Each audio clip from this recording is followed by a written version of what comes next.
Hello my dear friends, આજે આપણે reading કરવા જઈ રહ્યા છીએ કુંભ રાશિવાળા લોકોની 5 એપ્રિલથી 11 એપ્રિલ સુધીની ફેમિલી લાઈફ, લવ લાઈફ કેવી રહેવાની છે,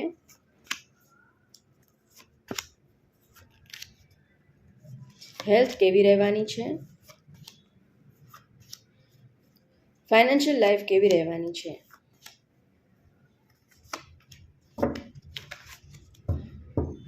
બોટમ ઓફ ધ ડેક છે 7 ઓફ પેન્ટિકલ, મતલબ કે તમે કમ્પેરિઝન કરી રહ્યા છો, આની પાસે આ છે, મારી પાસે આ નથી.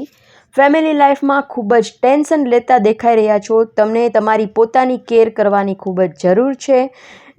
કોઈ ગેસ્ટ ઘરે આવી શકે છે, તો તમે ખૂબ જ ટેન્શનમાં આવી ગયા છો, વર્ડનમાં આવી ગયા છો, વર્કલોડ વધી ગયો છે. હેલ્થમાં એવું દેખાઈ રહ્યું છે કે તમે ખૂબ જ ગુસ્સામાં આવી રહ્યા છો, તમારા પર કામનો બોજો વધી ગયો છે, એટલા માટે તમારી હેલ્થ બગડી શકે છે ગુસ્સામાં ને ગુસ્સામાં, વિચારોના તુફાનથી. ફાઇનાન્શિયલ લાઈફ ઓવરઓલ ખૂબ જ સારી છે, પણ ક્યાંક થોડોક લોસ દેખાઈ રહ્યો છે, જેને કારણે તમે ટેન્શનમાં આવી ગયા છો. પણ ડિવાઇન આવી ગયા છે, એ લોસ પણ તમને કવર થઈને ફરીથી પાછો ગ્રોથ સાથે મળી જશે, એવા ડિવાઇનના મેસેજ છે. તો ટેન્શન નહીં રાખો, બધું સારું થઈ જશે.